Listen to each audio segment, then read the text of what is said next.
The servo skull hovers at a fixed altitude of 1.4 meters above the deck plating, maintained by suspensor fields that emit a constant hum at 47 Hz. I know this frequency because I can measure it now, can calculate the power consumption and field variance with precision that would have been impossible when I possessed hands capable of holding measurement instruments. The skull that houses what remains of my consciousness once belonged to me. Interrogator designation Helena, service number 773 Kappa, attached to Inquisitor Krastovok of the Ordo Hereticus for 15 years. 2 months and 17 days before my transformation into this floating archive of testimony. I remember the smell of glow sticks. This detail persists when so much else has corrupted or been deliberately excised. Inquisitor Krastovov smoked them constantly during interrogations, the bitter smoke mixing with the copper scent of blood and the ozone smell that accompanied the neural whips. The temperature in the interrogation chambers was kept at 18 degrees Celsius to slow bleeding and prevent subjects from losing consciousness too quickly. Cold enough that my breath misted when I asked the questions. Warm enough that the subjects remained responsive for hours. I was 23 years old when the Inquisitor selected me from the Schola Progenium on Scintilla. I had scored in the 96th percentile on tactical assessment exercises and the 89th percentile on doctrinal purity evaluations. The selection interview lasted 4 minutes. Krastovov asked me 3 questions about loyalty, about willingness to execute the Emperor's will without hesitation, about my understanding that mercy was a luxury the Imperium could not afford. I answered correctly. He marked my designation in his data slate and told me to report to his vessel within the hour. I was given no time to collect personal effects or send final communications to my instructors. The Inquisition required immediacy. Hesitation suggested doubt. Doubt was the first symptom of corruption. The inquisitorial vessel, Unrelenting Truth, was a modified cruiser with crew complement of 4,312, not including the Inquisitor's personal retinue. I was assigned quarters in the retinue section, a chamber measuring 3 meters by 4 meters with a sleeping pallet, a desk, and a locker for equipment. The walls were bare metal, unpainted. The recycled air tasted of sacred incense and machine oil. I stood in that chamber for 17 minutes before reporting to the Inquisitor's sanctum, trying to process the reality that I had been selected for service that most Schola graduates never achieved. My first operation occurred 6 days after boarding the Unrelenting Truth. A mid-level administrator on an agri-world had been reported for heretical statements during a tithe assessment. The accusations came from 3 separate sources, which satisfied the Inquisitor's threshold for investigation. We made planetfall in a shuttle that descended to atmosphere thick with agricultural pollutants. The administrator's compound was located 17 kilometers from the primary settlement, surrounded by grain fields that stretched to the horizon. Krastovov brought 4 of us, myself, 2 interrogators with 5 years of service each, and an arco-flagellant whose augmetics clicked and whirred with barely restrained violence. The administrator was a thin man, 47 years old according to his files, with ink stains on his fingers from manual record-keeping.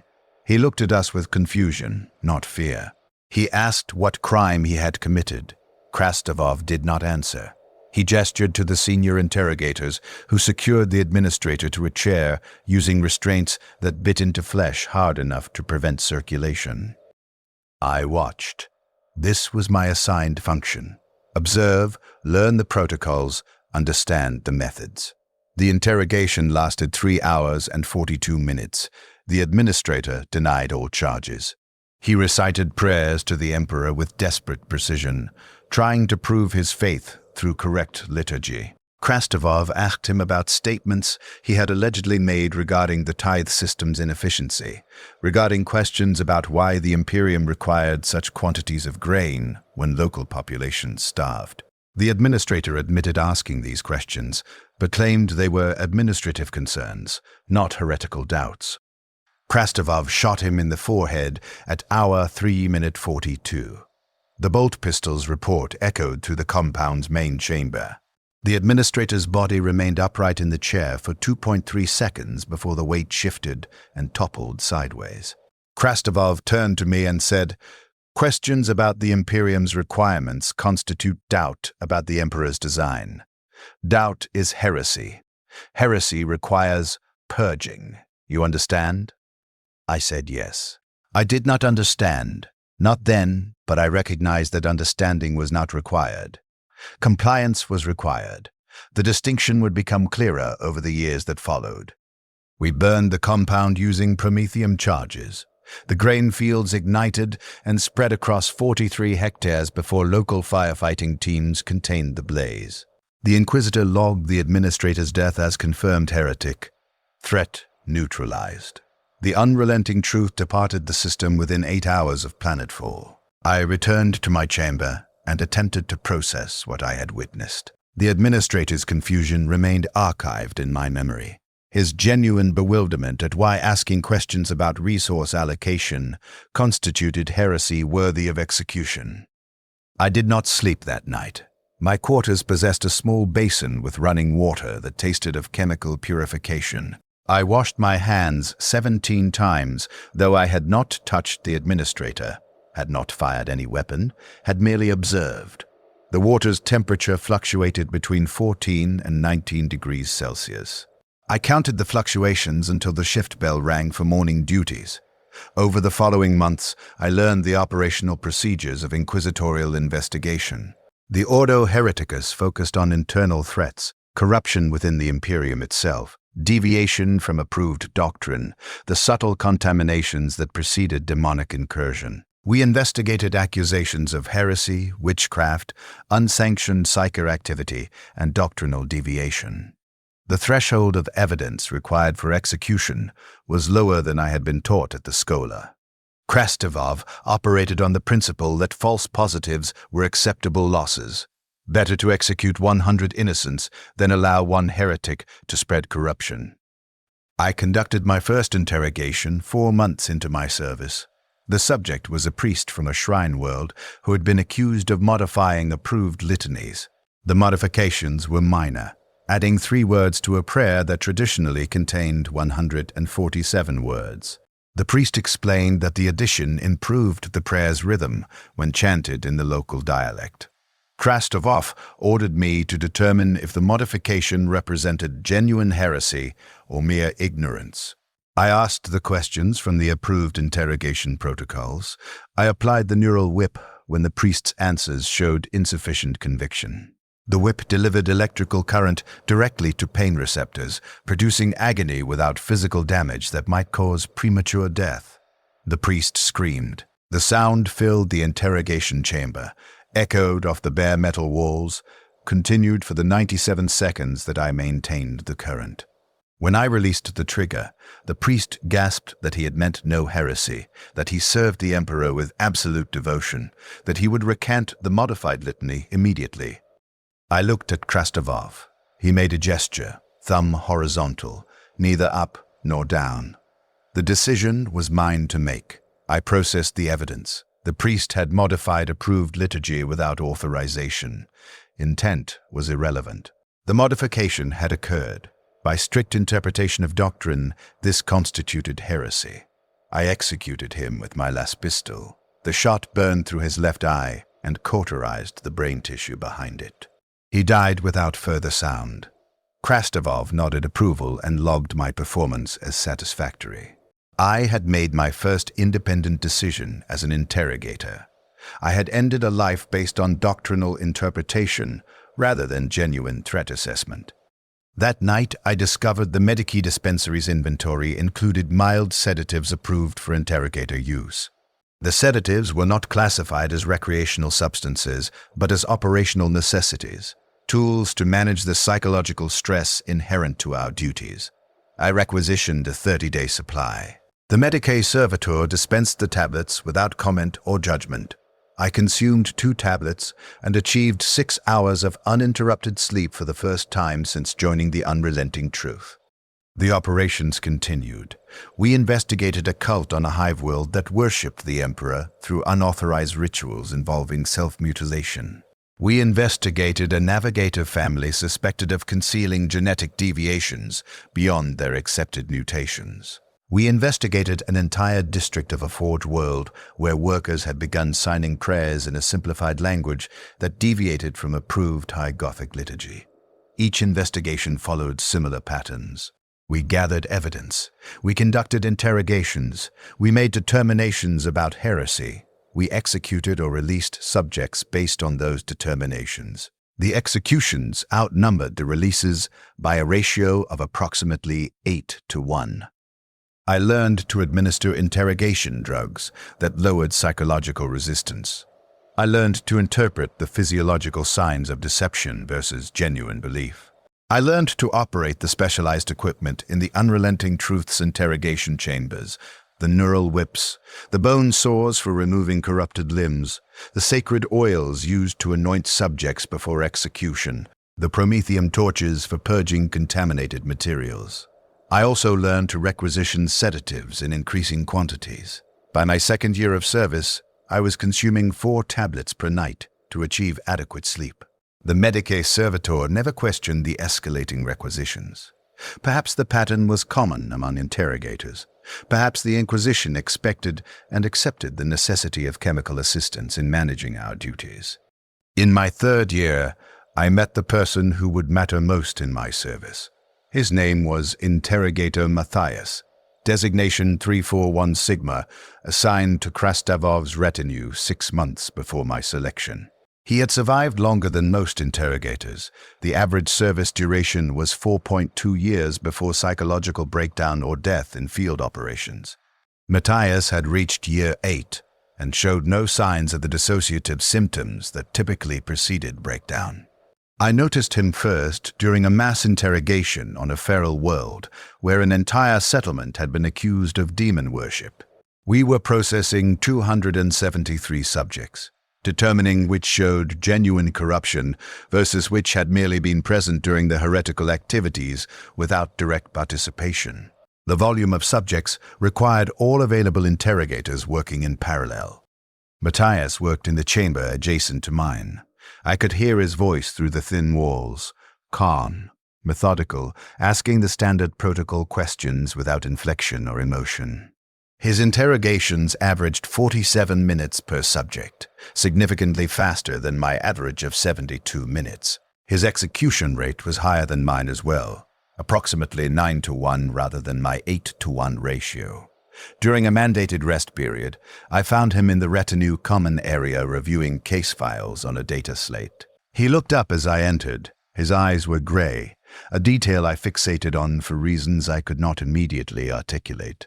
Most interrogators developed a specific expression, a hardness around the eyes, a tightness in the jaw that came from constant exposure to suffering. Matthias possessed this expression, but beneath it, I detected something else. Calculation, distance, a sense that he was observing the interrogations from some internal remove that preserved whatever remained of his original self. I asked him how he maintained such efficiency in his interrogations. He looked at me for 6 seconds before responding. Then he said, "I decided years ago that mercy was inefficient. The faster I determine guilt, the faster I can end their suffering. Prolonged interrogation serves no purpose except to satisfy thoroughness protocols. I satisfy the protocols in minimum time. Then I conclude the matter." His reasoning was logical, but unsettling. It suggested he had found a way to frame the executions as mercy rather than punishment, had recontextualized the violence into something approaching compassion. I asked if this perspective helped him sleep. He smiled, but the expression did not reach his eyes. "I sleep adequately," he said. "Do you?" I did not answer. He already knew. The sedative requisitions were logged in accessible databases. Any interrogator could review another's medical consumption patterns. He returned his attention to his data slate, and I understood the conversation had concluded. Over the following months, Matthias became my reference point for operational competence. I studied his methods, attempting to replicate his efficiency. I observed that he asked fewer unnecessary questions, focused on binary determinations of guilt rather than exploring motivations or mitigating circumstances. The Inquisition did not require understanding of why heresy occurred, only identification and elimination of it. Matthias had internalized this principle more thoroughly than any other interrogator in the retinue. We were paired for an operation in my 4th year of service. A cardinal on a shrine world had been accused of possessing a private library containing forbidden texts. The accusation came from a junior priest who claimed to have seen volumes with suspicious bindings during a visit to the cardinal's private chambers. Krastovov assigned both of us to conduct the investigation, stating that the cardinal's rank required multiple interrogators to ensure procedural correctness. The cardinal was 73 years old, his hands twisted with arthritis that made holding prayer beads difficult. His private chambers were located in a tower overlooking a cathedral that could hold 60,000 worshippers. The library did exist. 212 volumes, most of them approved theological texts, commentaries on imperial doctrine, historical records of the shrine world's founding. 17 volumes had bindings that did not match standard ecclesiarchy formats. Matthias examined the suspect volumes while I questioned the cardinal about their provenance. The cardinal explained that they were gifts from pilgrims, that he had never read them completely, that they had seemed harmless devotional texts written in archaic dialects. His voice trembled. He understood that explanations would not matter if the texts contained heretical content. Matthias opened each volume and scanned the contents. 14 contained standard prayers rendered in obsolete language formats. 2 contained philosophical treatises on the nature of faith that deviated from approved interpretations. 1 contained a passage that could be interpreted as suggesting the emperor was not literally divine, but rather an exceptional human elevated to godhood through collective belief. This final text constituted clear heresy. The cardinal's possession of it, read or unread, represented doctrinal contamination. Matthias closed the volume and placed it on the cardinal's desk. He looked at me and nodded. Guilty. The cardinal began to weep. He said he had never read that particular volume, that he received hundreds of gifts annually and could not examine each one thoroughly, that his faith in the emperor's divinity was absolute. Matthias drew his bolt pistol. The cardinal raised his arthritic hands in a gesture that might have been prayer or pleading. I stopped Matthias before he could fire. I said we should conduct a full interrogation to determine if the cardinal had been deliberately collecting heretical texts or if this was genuine ignorance. Matthias lowered his weapon.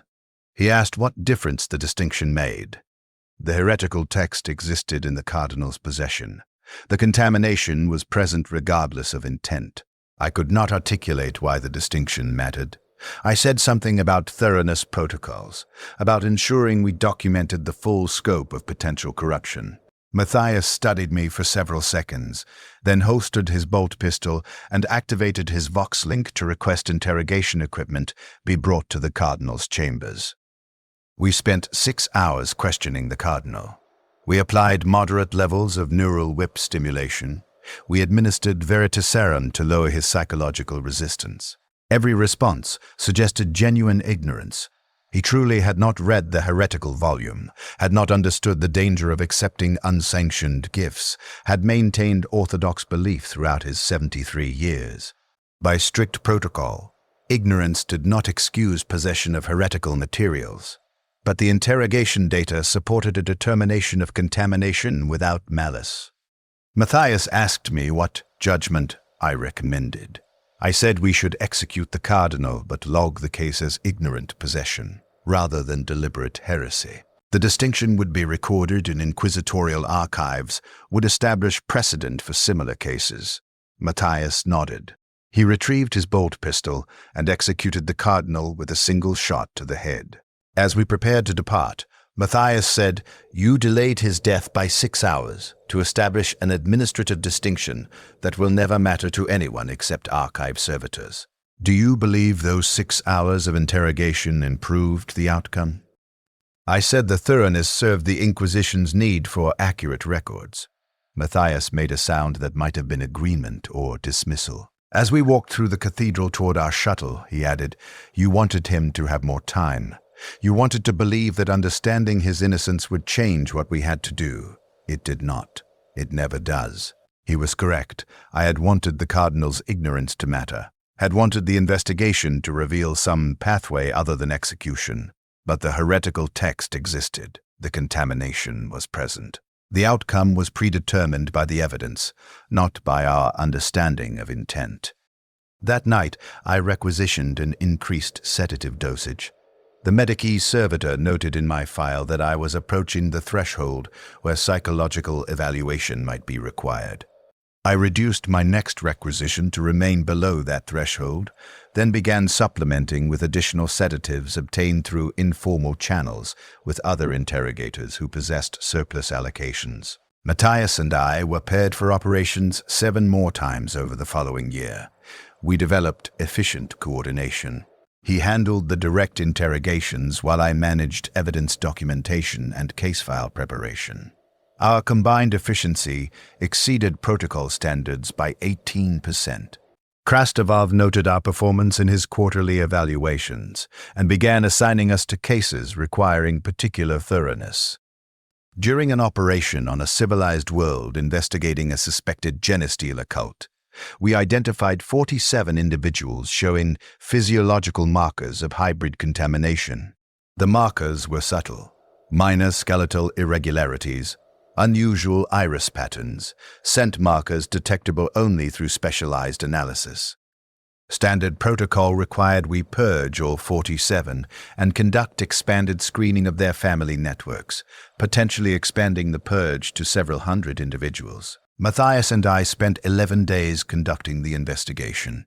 We interrogated family members, analyzed genealogical records, performed medical examinations on anyone who had sustained contact with the identified hybrids.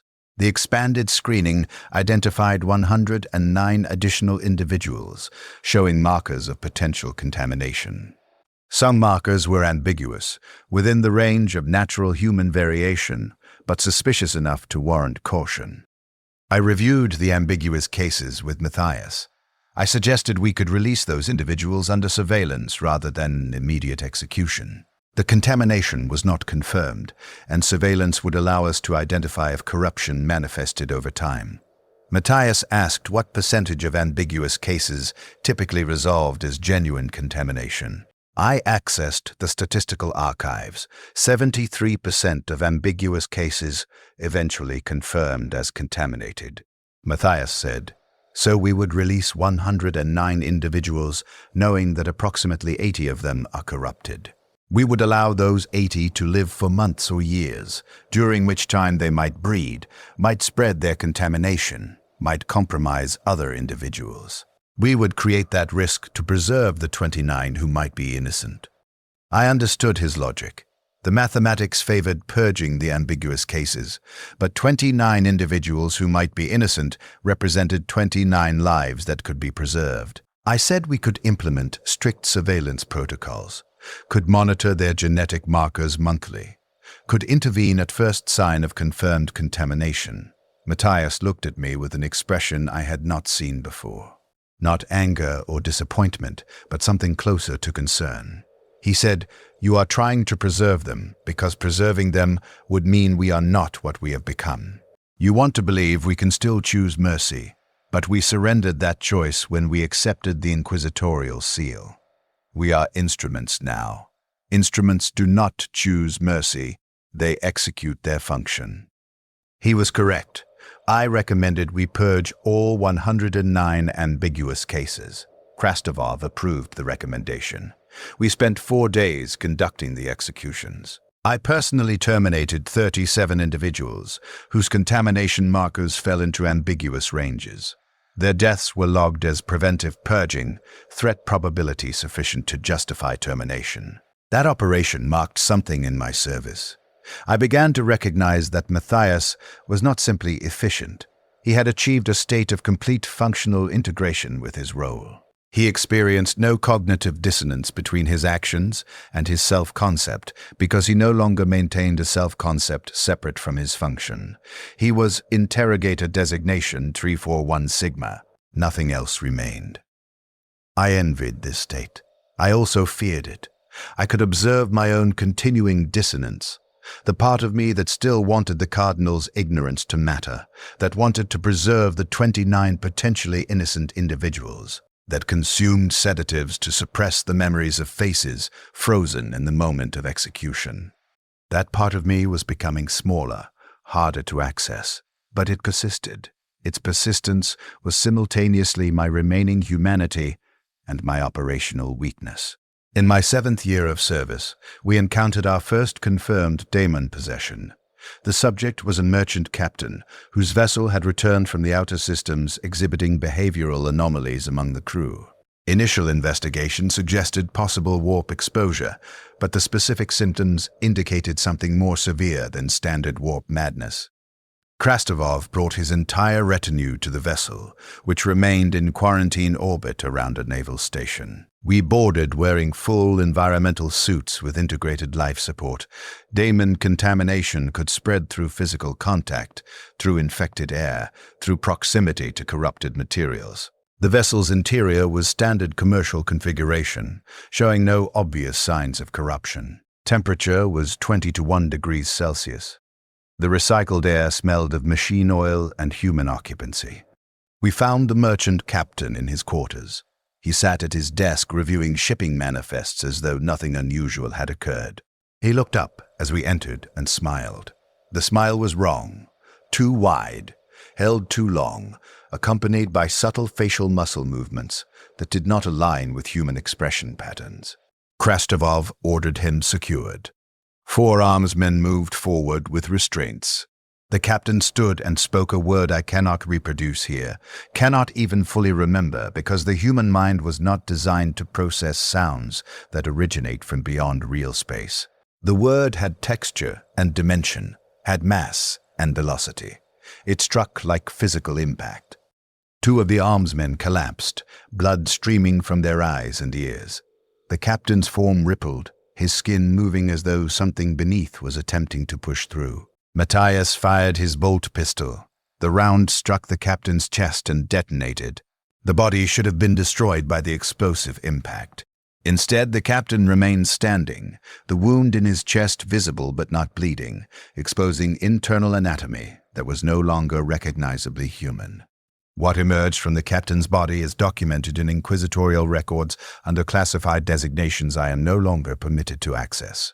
The visual memory remains in my corrupted archives, something with too many joints, with surfaces that reflected light in patterns that caused nausea and disorientation, with appendages that existed in spatial dimensions my eyes could not properly focus on.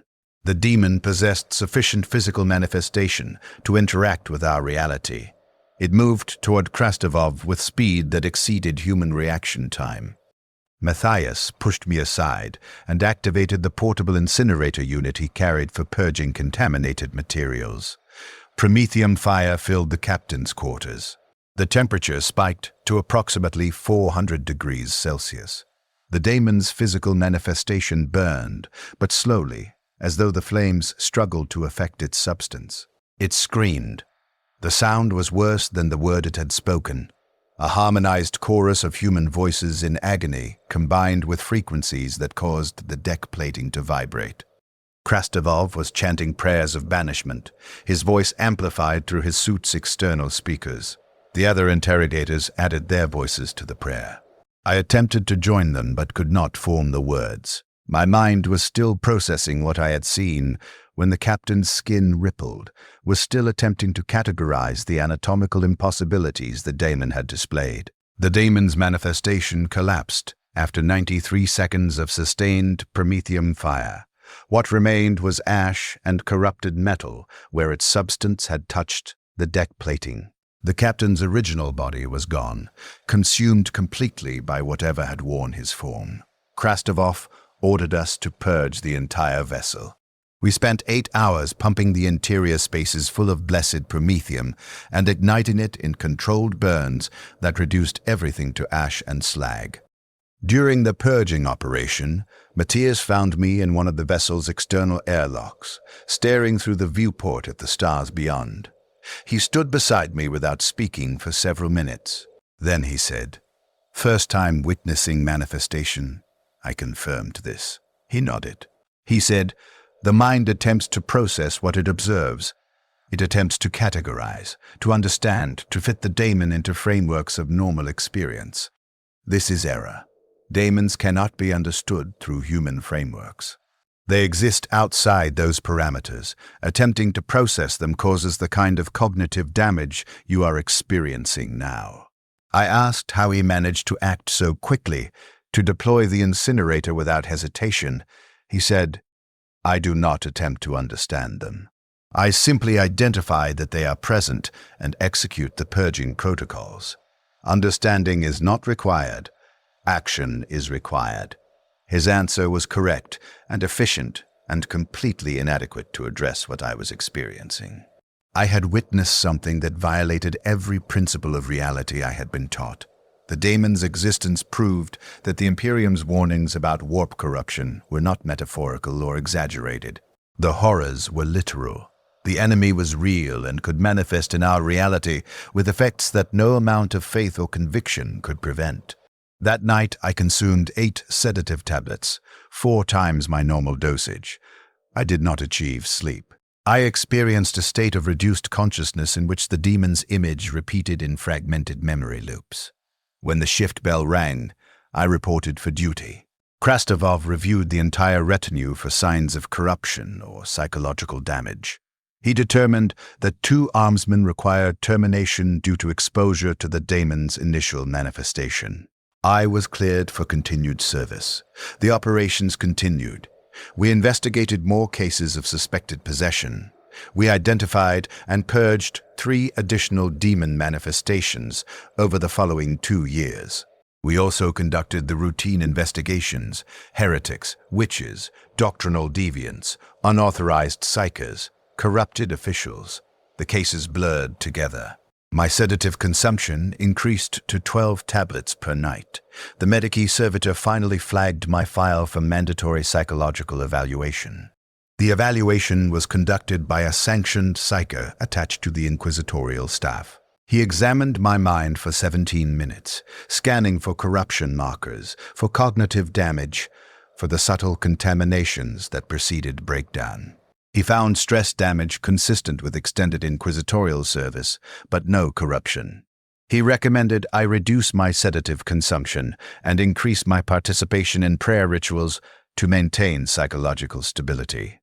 I agreed to his recommendations and continued consuming 12 tablets per night. Matthias noticed my deteriorating state. During an operation investigating heretical activities in an underhive district, he pulled me aside and asked directly if I was maintaining operational capability. I said yes. He studied my face for several seconds, then said, "You are lying to yourself more than you are lying to me. You are approaching breakdown. I have observed this pattern before. You should request reassignment before Krastovov decides you represent a liability." I asked if he would request reassignment if our positions were reversed. He said, "I would never reach your current state. I do not maintain the internal conflicts that produce your symptoms. But if I did, yes, I would request reassignment. Self-preservation is logical." His answer should have been helpful. Instead, it clarified that the distance between us was unbridgeable. Matthias had successfully eliminated the parts of himself that generated conflict. I had not. I was still fighting against what I had become, still consuming chemicals to suppress the memories, still attempting to preserve some fragment of the person I had been before joining the unrelenting truth. In my 13th year of service, we were deployed to investigate a potential chaos cult on an industrial world. The cult had been operating for an estimated 7 years, recruiting from factory workers and lower-level administrators. Intelligence suggested membership exceeded 2,000 individuals. Krastovov brought his full retinue, plus 2 squads of stormtroopers to conduct the operation. We identified the cult's primary meeting location in an abandoned manufactorum on the city's outskirts. Surveillance indicated approximately 300 cult members gathered for a ritual ceremony. Standard protocol required we wait for the ritual to conclude, then apprehend the participants for interrogation and identification of remaining cult members. Krastovov decided on immediate assault. He believed the ritual might be attempting to summon a demon, and preventing the summoning took priority over gathering intelligence. The assault lasted 47 minutes. The stormtroopers breached the manufactorum and engaged cult members who resisted with improvised weapons and, in some cases, minor warp-corrupted abilities. I witnessed a cult member gesture at a stormtrooper and watched the trooper's armor corrode as though exposed to acid, the metal flaking away and the flesh beneath dissolving. The cultist was shot 3 seconds later, but the trooper died from his wounds before Medicae support could reach him. Matthias and I were assigned to secure the ritual chamber and terminate any cult leadership present. We advanced through smoke and promethium fire, past bodies of cult members showing various levels of mutation. The ritual chamber was located in the manufacturum's central processing area, a space large enough to hold 500 people. Approximately 80 cult members remained, arranged in a circular pattern around a symbol painted in blood on the floor. The symbol was active. I could see it affecting local reality. The air above it shimmered, temperature fluctuated wildly, sounds became distorted as though passing through liquid. 3 robed figures stood at the symbol's center, chanting in a language I did not recognize. Matthias immediately fired on the central figure. The bolt round struck a barrier 3 centimeters from the figure's chest and detonated without penetrating. The ritual was too far advanced. The cult had succeeded in creating a minor warp breach. I accessed my Voxlink and reported the situation to Krastovov. He ordered immediate withdrawal and authorized orbital bombardment of the manufactorum. We had approximately 4 minutes to extract before the bombardment commenced. Matthias grabbed my arm and pulled me toward the exit. Behind us, the symbol flared with light that caused physical pain to observe. Something was manifesting. I could hear its approach, a sound like tearing fabric amplified to deafening volume, like reality being ripped open to allow passage of something that should not exist in our dimension. We reached the manufactorum exit with 90 seconds remaining before bombardment. The stormtroopers were already falling back to minimum safe distance. I looked back and saw the ritual chamber's roof tear open from inside, saw appendages reaching through the gap, saw the cultists being pulled toward the breach as though drawn by immense gravitational force. The orbital bombardment struck at the designated timestamp. Lance strikes from the unrelenting truth reduced the manufactorum to molten slag. The heat wave reached our position despite the distance, raising ambient temperature by 11 degrees in 3 seconds. The ritual chamber and everything in it ceased to exist, vaporized by energy weapons designed to crack open starship hulls. But the demon had been manifesting. The warp breach had been active. Orbital bombardment could destroy the physical ritual site, but could not guarantee the breach was sealed. Krastovov ordered the entire district purged. 23,000 people lived in the surrounding hab blocks. Most had no connection to the cult. Most were simply factory workers and their families, living in proximity to corrupted individuals. The purge took 6 days. We went hab block by hab block, identifying residents, screening for corruption markers, executing those who showed any signs of exposure to warp contamination. The screening criteria were broad. Anyone who had been within 1 kilometer of the manufactorum during the past week was executed as potentially exposed. Anyone who showed knowledge of unusual activities was executed as possible cult sympathizer. Anyone who resisted screening was executed as suspicious. I personally terminated 417 individuals during that purge. Matthias terminated 632. The other interrogators and stormtroopers accounted for the remainder. By day 6, the district was empty except for corpses, and the purifying fires were used to ensure no corrupted materials remained. On the evening of day 6, I found Matthias standing in one of the empty hab blocks, looking at a wall where someone had painted a child's mural, simple figures representing a family, a son, a stylized representation of the emperor. The mural was crude but earnest, the kind of devotional art that common citizens created to demonstrate their faith. I stood beside him. I asked what he was thinking. He said, "I am calculating if any of the 417 you executed were actually innocent. Statistically, the broad screening criteria we used would produce false positives. Conservatively, perhaps 30% of those executed had no actual connection to cult activity or warp exposure. That suggests you personally killed approximately 125 innocent people this week." The calculation was cold and precise. It was also probably accurate. I asked why he was telling me this. He turned to look at me, and I saw something in his expression I had never seen before. Not concern or regret, but something closer to recognition. He said, "Because you need to understand what we are. We are not investigators seeking truth. We are not judges weighing evidence. We are the Imperium's sterilization protocol. When corruption appears, we eradicate everything in proximity to it. The innocent die with the guilty because separating them would take time we do not have and would risk allowing corruption to spread. We are not heroes. We are the cost the Imperium pays to survive." His words should have been devastating. Instead, they were clarifying. I had been trying to maintain internal narrative that our work served justice, that we were protecting the innocent by eliminating threats. Matthias was telling me the truth. We protected some innocents by killing other innocents who happened to be near threats. The mathematics of survival in a hostile universe required this calculus. The Imperium would lose more people if we hesitated than it lost through our purges. I asked Matthias how he continued functioning with this understanding. He said, "I accepted years ago that my continuation serves the Imperium more than it serves me. I am a tool that remains sharp through use. When I become dull, I will be discarded. Until then, I execute my function because the alternative is allowing corruption to spread, which would consume even more innocence. I am not a good person. I am an effective tool." That night I consumed 16 sedative tablets. I experienced a state that was not sleep, but was not full consciousness.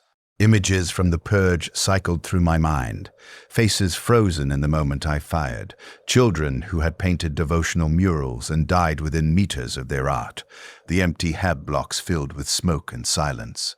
When I returned to duty, I requisitioned a new sedative supply from a different Medicaid station to avoid alerting the monitoring servitors to my increased consumption. In my 14th year of service, Krastovov received intelligence about a suspected cult operating within an administrative facility on a hive world. The cult was believed to be worshipping Xiench, the chaos entity associated with manipulation and forbidden knowledge. The investigation required infiltration of the administrative bureaucracy to identify cult members without alerting them to our presence. Matthias and I were assigned to pose as auditors, conducting a routine efficiency review of the facility's record-keeping systems. We spent 3 weeks embedded in the administrative offices, reviewing documents, interviewing staff, searching for patterns that indicated cult activity. The work was tedious and slow. Most inquisitorial operations involved violence and immediate threat. This operation required patience and subtle observation. During the 3rd week, I identified an administrator named Carolus, who showed behavioral markers consistent with cult involvement. He maintained irregular work hours, possessed access to restricted record sections, and had been observed by surveillance systems, meeting with other suspected cult members in locations that appeared randomly selected but followed predictable patterns when analyzed. I reported my findings to Matthias. He reviewed the data and agreed that Carolus showed sufficient probability of involvement to warrant direct interrogation. We apprehended him during his night shift when the office section was minimally staffed. We transported him to a secure location the Inquisition maintained in the hive's lower levels. The interrogation lasted 9 hours. Carolus initially denied all cult involvement, claimed he was a loyal servant of the Emperor, recited prayers with genuine conviction. Under chemical interrogation, his resistance decreased. He admitted to attending meetings with other administrators. He admitted to discussing theories about the nature of the warp that deviated from approved doctrine. He admitted to possessing texts that analyzed chaos entities from a philosophical rather than purely condemnatory perspective. These admissions constituted heresy, but Carolus also provided intelligence about other cult members, about the cult's leadership structure, about planned rituals. His cooperation was valuable. Standard protocol allowed for negotiated outcomes when subjects provided significant intelligence, reduced sentences, quick execution rather than torture, occasionally even recruitment as informants. I asked Carolus why he had joined the cult. He said he had been seeking understanding. The Imperium's doctrine prohibited all knowledge of chaos, forbade even speaking about warp entities except to condemn them. But Carolus had witnessed warp phenomena during a previous assignment, had seen things he could not explain through approved religious frameworks. The cult offered explanations. They provided texts that analyzed the warp as a natural phenomenon rather than purely supernatural evil. They allowed him to discuss his experiences without fear of immediate execution. His motivation was understandable. He had sought knowledge to process traumatic experience. The cult had exploited that need to recruit him into heresy. By strict doctrine, his intentions were irrelevant. He had participated in heretical activities. He possessed corrupted knowledge. He required purging, but he had also provided valuable intelligence. His cooperation would lead to the cult's complete dismantlement. I looked at Matthias and asked what judgment he recommended. Matthias said, "He is contaminated. His cooperation does not change that. Execute him and use the intelligence to purge the others." I processed this recommendation. It was correct by protocol. But Carolus had been seeking understanding, had been vulnerable to corruption because the Imperium provided no sanctioned methods for processing warp exposure. His heresy was circumstantial rather than malicious. I said we should consider offering him recruitment as an informant, that his knowledge could serve the Inquisition if properly controlled. Matthias looked at me for a long moment. Then he said, "You want to save him because his motivations mirror the questions you have suppressed. You recognize yourself in him. But he is corrupted, and you are not yet corrupted. The distinction matters. He must be purged. If you cannot execute him, I will." He was correct about my motivations. I did see myself in Carolus, the doubt, the desire for understanding beyond approved doctrine, the recognition that the Imperium's absolute prohibitions sometimes created the vulnerabilities that corruption exploited. But Matthias was also correct that Carolus was contaminated. The knowledge he had acquired from the cult could not be safely contained. I executed Carolus with my last pistol. The shot burned through his heart. He died quickly, which was the only mercy I could provide. Matthias logged the interrogation results, and we proceeded to use the intelligence to identify and purge 47 additional cult members over the following 2 weeks. After that operation concluded, Matthias requested a private meeting with me in his quarters. His chamber was identical to mine. 3 meters by 4 meters, sleeping pallet, desk, locker. He had served 11 years and had accumulated no personal effects, no decorations, nothing that suggested individual identity beyond his function. He sat on his pallet and gestured for me to sit at the desk. He said, "You are approaching critical degradation. You have been attempting to preserve internal distinctions between yourself and your function. This creates the cognitive dissonance that requires increasing chemical suppression. You should understand that this pattern leads to 3 possible outcomes. First, complete breakdown requiring termination. Second, psychological reconditioning that will erase most of your current personality. Third, acceptance of what you are and elimination of the internal conflicts." I asked which outcome he had experienced. He said, "The third. I eliminated the person I was before. I retained the memories as archived data, but I severed the emotional connections to that previous self. I exist now as Interrogator 341 Sigma. The person who entered Inquisitorial service died years ago. I function effectively because I stopped trying to be human while executing inhuman duties." His description was clinical and accurate and represented everything I had been resisting. I asked if he regretted the elimination of his previous self. He said, "Regret requires emotional connection to past states. I do not maintain such connections. I archived the data and continued function. Whether I regret or do not regret is irrelevant to operational efficiency." I understood then that Matthias was offering me a template for survival. He had found a way to continue serving without psychological collapse. He had achieved the state I had observed years earlier, complete integration of self with function. He was trying to help me reach the same state because he recognized I would not survive much longer on my current trajectory. I thanked him for his concern. He said concern was imprecise terminology, that he was protecting operational efficiency by attempting to preserve a functional team member. But his eyes suggested something more than efficiency calculation. He had spent 6 years working closely with me. Some fragment of connection had formed despite his systematic self-elimination. He was offering me survival because that fragment still generated sufficient motivation to attempt intervention. I returned to my quarters and reduced my sedative consumption by half.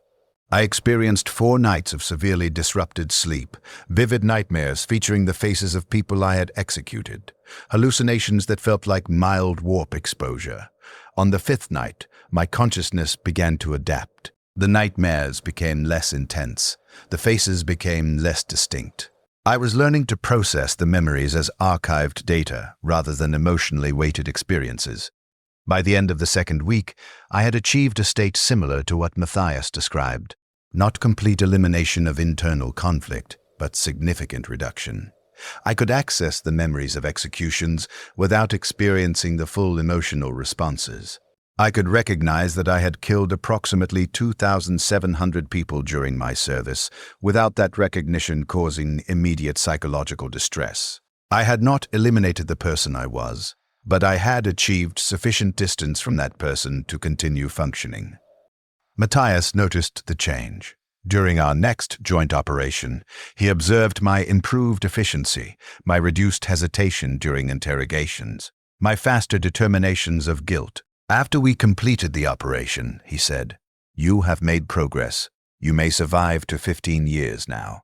His assessment was meant as approval.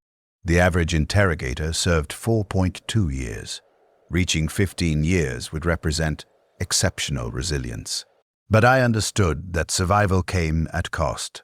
I had sacrificed parts of myself to achieve the psychological distance necessary for continued function. I was becoming what Matthias already was, an effective tool that happened to occupy human form. In my 15th year of service, we received intelligence about a heretical uprising on a mining world in the outer systems. The uprising was estimated to involve between 5 and 15,000 corrupted workers. The planetary governor had requested inquisitorial intervention after local security forces failed to contain the uprising. Krastovov assembled his full retinue plus support from an Imperial Guard regiment, 2,000 troops to assist with the purge. We made planetfall and established operations in the mining world's primary settlement. The corrupted workers had occupied 3 major mining complexes in the planet's northern hemisphere. Intelligence suggested they were performing rituals in the deep mine shafts, possibly attempting to summon warp entities. The mines extended 8 kilometers below surface, a network of tunnels and processing chambers that provided countless locations for cult activities. Krastovov divided his forces. The Guard regiment would secure the surface installations and prevent escape. The inquisitorial retinue would descend into the mines and purge the cult directly. Matthias and I were assigned to lead one of 4 teams conducting the subterranean assault. The descent took 3 hours through access shafts and maintenance tunnels. Temperature increased by 1.3 degrees Celsius for every 100 meters of depth. By the time we reached the active cult zones at depth 6 kilometers, ambient temperature had reached 37 degrees Celsius. The air was thick with mineral dust, and the smell of unwashed human bodies compressed into insufficient space. We found the first cult gathering in a processing chamber that had been converted into a ritual space. Approximately 200 workers were present, arranged around symbols painted in blood and excrement on the chamber floor. They were chanting in unison, their voices creating harmonics that caused nausea and disorientation. Several workers showed visible mutations, extra digits, eyes in incorrect locations, skin that moved independently of underlying muscle. My team engaged immediately. Last fire filled the chamber. The cultists scattered, some attempting to flee, others charging our position with mining tools converted into improvised weapons. The firefight lasted 6 minutes. We killed 173 cultists. 27 escaped into deeper tunnels we pursued. The pursuit led us down to depth 7 kilometers, into sections of the mine that had been abandoned decades earlier. The tunnels here were unstable, supported by corroded metal frames that creaked under stress. My team consisted of myself, Matthias, and 4 stormtroopers. We tracked the escaped cultists through thermal signatures and the sounds of their movement echoing through the tunnel system. We found them in a chamber at depth 7.4 kilometers. They had barricaded the entrance and were conducting an accelerated ritual, attempting to complete whatever summoning they had been performing when we interrupted them. Matthias ordered the stormtroopers to breach the barricade. They deployed melter charges that reduced the barrier to molten slag. As we entered the chamber, the ritual completed. The symbol on the floor flared with light that existed in wavelengths human eyes could not properly process. The temperature dropped by 19 degrees in 4 seconds. Reality began to tear. I had witnessed Daemon manifestation before. I knew the protocols. I activated my portable incinerator and began pumping promethium fire into the forming breach. Matthias did the same. The stormtroopers added their last fire, targeting the cultists who were being pulled toward the breach as the daemon attempted to anchor itself in our reality. The manifestation was stronger than previous encounters. The demon achieved partial physical form, a mass of writhing appendages and surfaces that reflected no light, that created zones of altered gravity around them. That generated sounds which caused one of the stormtroopers to collapse with blood streaming from his ears. Matthias was chanting banishment prayers, his voice steady despite the chamber's temperature continuing to drop. I maintained the promethium stream on the manifestation. The daemon burned slowly, its substance resisting the flame's effects. It reached toward me with an appendage that existed in multiple spatial dimensions simultaneously. I could see it approaching from several angles at once, could perceive that it was both 3 meters away and touching my chest, could feel the wrongness of its existence making reality unstable around the point of contact. Matthias pushed me aside and intercepted the appendage with his own body. The appendage struck him in the chest.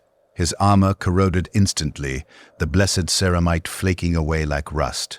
His flesh beneath began to dissolve. He screamed, but continued chanting the banishment prayer, his voice becoming distorted as his throat corroded. I increased the promethium flow to maximum. The daemon's manifestation was weakening, the breach beginning to close as our combined fire and prayers disrupted its anchor in our reality. But Matthias was dying. The corruption was spreading through his body, converting his flesh into something that was neither living nor dead, that moved and pulsed with rhythms that had nothing to do with human biology. The demon's manifestation collapsed after 41 seconds of sustained fire. The breach sealed. Reality stabilized. Temperature began rising back toward ambient levels. The surviving cultists were dead, pulled into the breach, or killed by last fire. Matthias was still standing.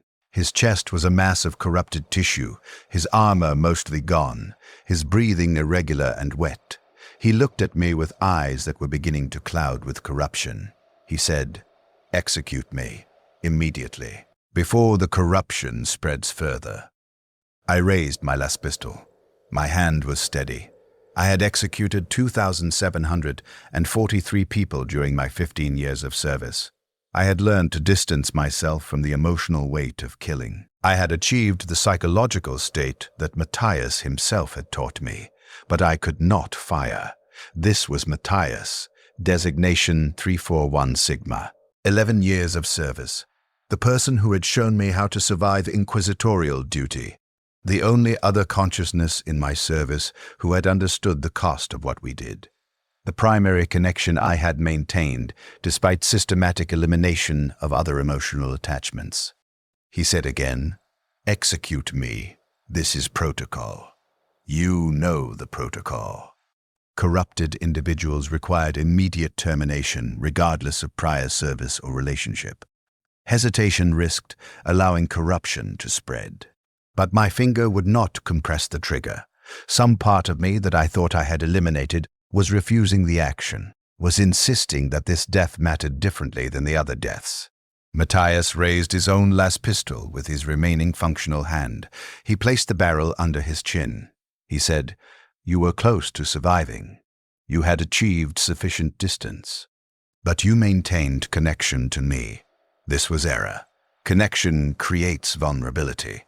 You should have eliminated all connections." He fired before I could respond. The last beam burned through his brain and killed him instantly. His body collapsed. The corrupted tissue in his chest continued to pulse for several seconds, then became inert as the biological processes supporting it ceased. I stood over his body for an unknown duration. The surviving stormtroopers were requesting orders through the Vox-link. I did not respond. I was attempting to process what had occurred. Matthias had saved my life by intercepting the daemon's attack. He had accepted corruption to prevent my death.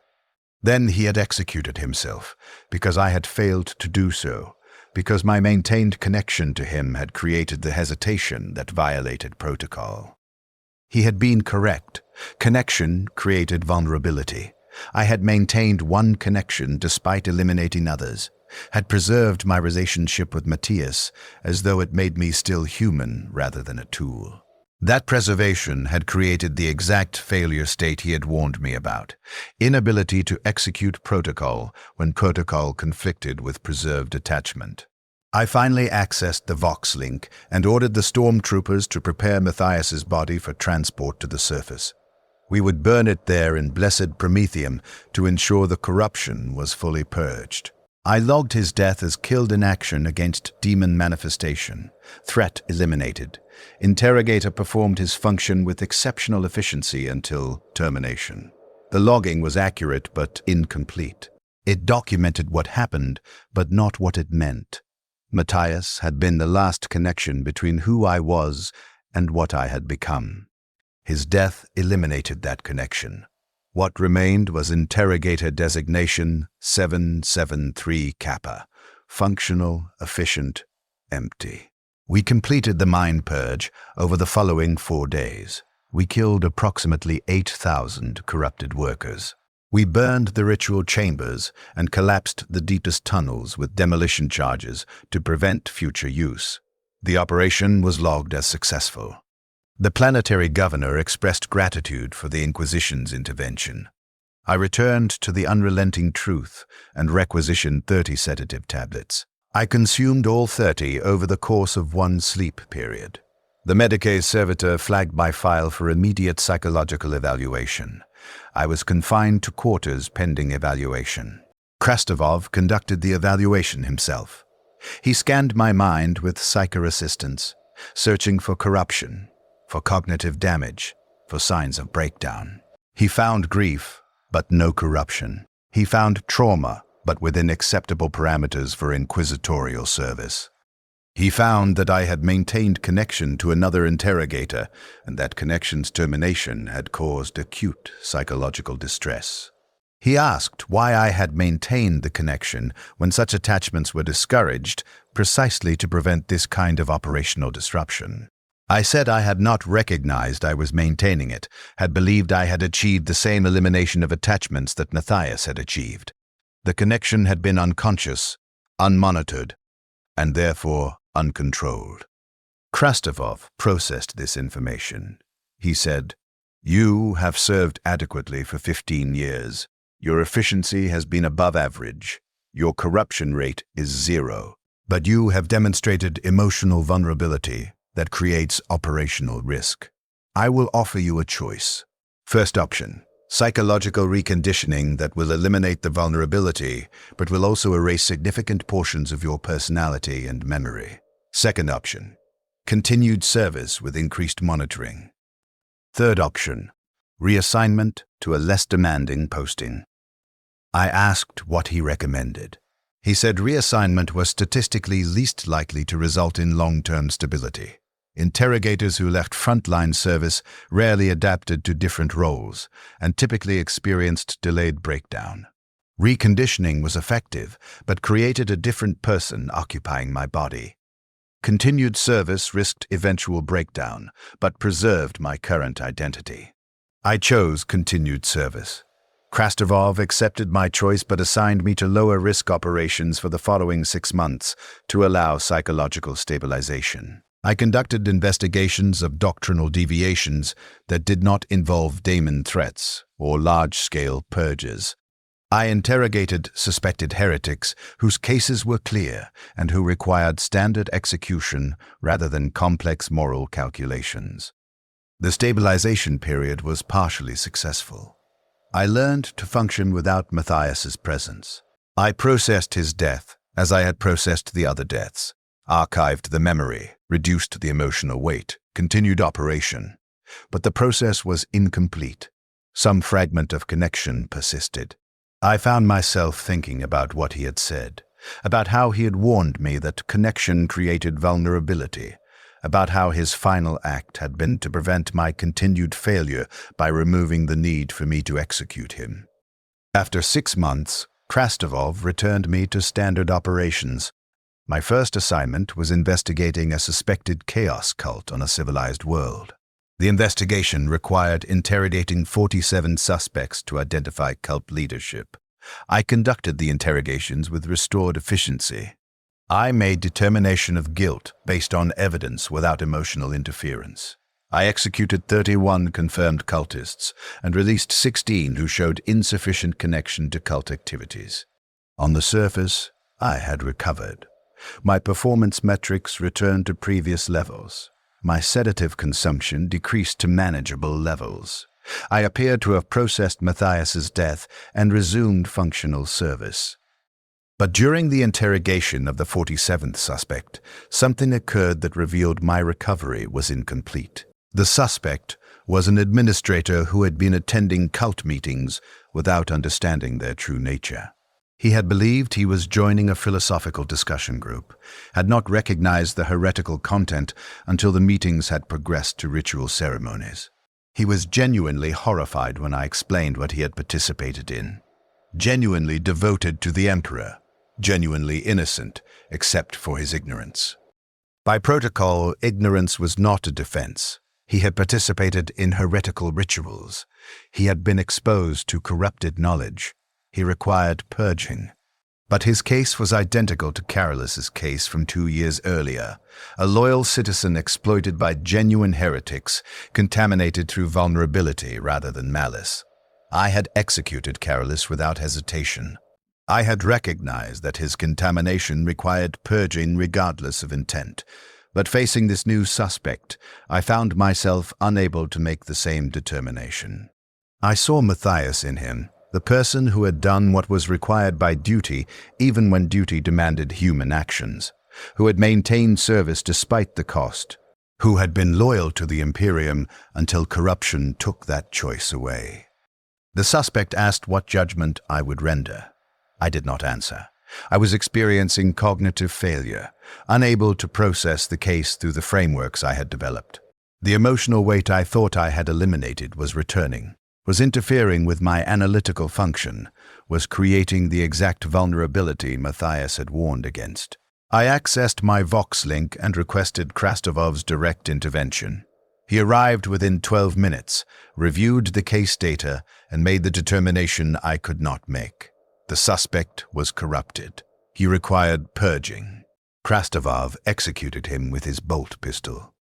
After the suspect's body was removed, Krastovov turned to me and said, "You have reached terminal degradation. You can no longer execute your function reliably. I will not offer choices this time. You will undergo reconditioning. The procedure will eliminate your current personality, but will preserve your operational knowledge and skills. You will continue to serve the Inquisition, but you will not continue to be Helena." I understood this was the correct decision. I had failed at the critical moment.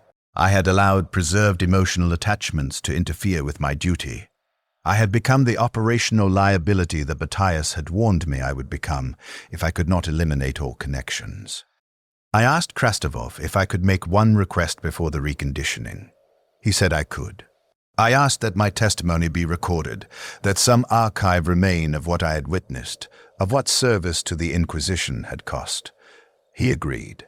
He said the testimony would be classified but preserved, that it would serve as training material for future interrogators, that my experience would help them understand the psychological costs of the duty. This recording is that testimony.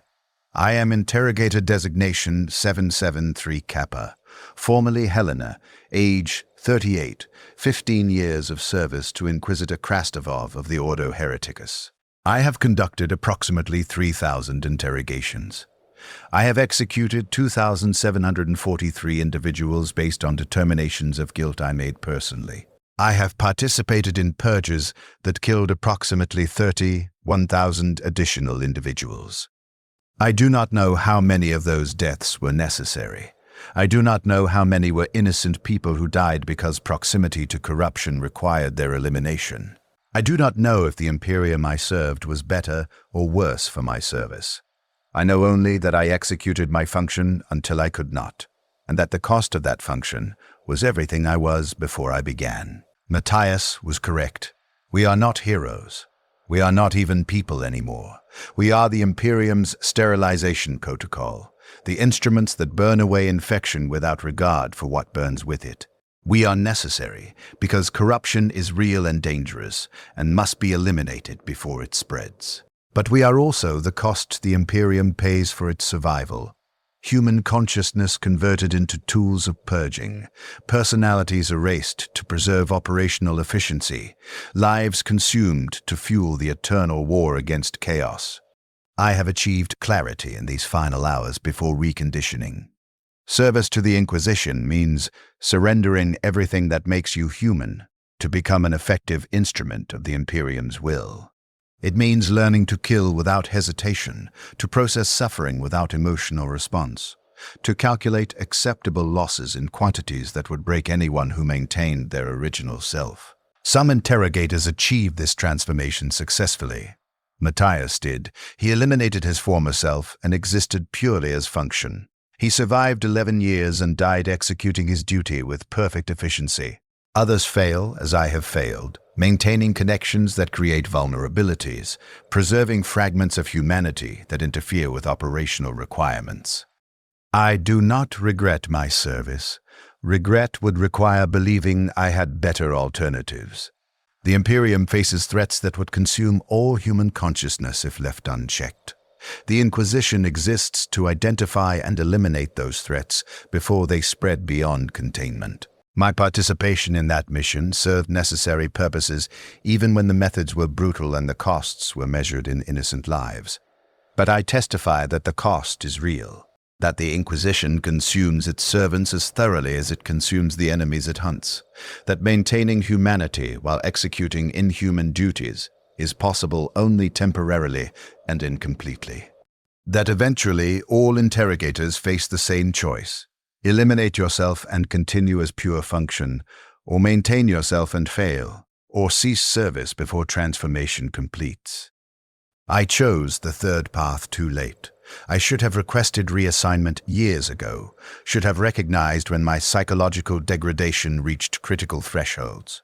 Instead, I attempted to preserve one connection, maintained attachment to Matthias because he represented the possibility that transformation could be survived with something of the original self intact. His death proved that assumption false. Connection creates vulnerability. Vulnerability creates operational failure. Operational failure requires reconditioning or termination. The reconditioning will preserve my skills and knowledge, but eliminate my personality and memories. What emerges will be an effective interrogator who can serve without the psychological costs I experienced. It will not be Helena. Helena will end when this testimony concludes. I do not ask for mercy. I do not request alternatives. I testify only so that some record remains of what it costs to serve the Inquisition, of what we surrender to become effective instruments, of how the Imperium consumes everything including those who serve it most faithfully. If future interrogators access this testimony, understand that your service will require the same costs. You will kill people who may be innocent. You will execute protocols that eliminate entire populations to contain corruption. You will witness horrors that violate every assumption about reality you have held. You will learn to process all of this without emotional response, or you will fail, as I have failed. The choice is whether to eliminate yourself early and survive as pure function, or maintain yourself and face eventual breakdown. There is no third option. The Inquisition requires instruments, not people. Your humanity is the resource you will expend to fuel your service. This is what it really means to serve the Inquisition. Not glory or righteousness or protection of the innocent, though those elements exist at the periphery. At the center is consumption. The Imperium consuming its enemies, the Inquisition consuming its servants, consciousness consuming itself to become function. I existed as Helena for 38 years. I will cease to exist when the reconditioning begins, which will occur in approximately 4 hours. What remains will serve the Imperium more efficiently than I could, will not maintain the connections that created my vulnerabilities, will execute its duty without the hesitation that marked my terminal failure. This is sufficient. This is what the Imperium requires. This is what I became and what I surrender to continue serving. Interrogator designation 773 Kappa. Testimony concluded. Timestamp logged. Archival authorization confirmed. Reconditioning scheduled. The servo skull hovers at 1.4 meters, maintained by suspensor fields emitting their constant 47 Hz hum. The consciousness within it is not Helena. Helena ended when the reconditioning began. What remains is operational knowledge, tactical skills, interrogation protocols, archived memories stripped of emotional content. The skull serves Inquisitor Krastovov still, hovering at his shoulder during interrogations, providing tactical analysis, accessing archived case files to inform current investigations. It executes its function efficiently. It experiences no psychological distress. It maintains no connections that create vulnerability. It remembers Matthias, but the memory is pure data. Designation 341 Sigma. 11 years of service, killed in action against demon manifestation. No emotional weight accompanies this archive. No grief, no sense of loss. Only information stored in accessible formats. It remembers the 2,743 executions, but they are statistical data rather than moral burden. It can calculate that approximately 30% were probably innocent. Can process that 125 innocent people died in a single week during a district purge. Can analyze the efficiency metrics of various interrogation methods. None of this generates distress. The servo skull is what Helena would have become if she had successfully eliminated all connections. It is pure function. It serves the Imperium without hesitation or doubt. It is the final state that all interrogators approach. Consciousness converted to tool, personality erased to optimize operational efficiency. This is what the Imperium requires. This is what it costs. This is what remains. The testimony ends. The skull continues. The Inquisition consumes.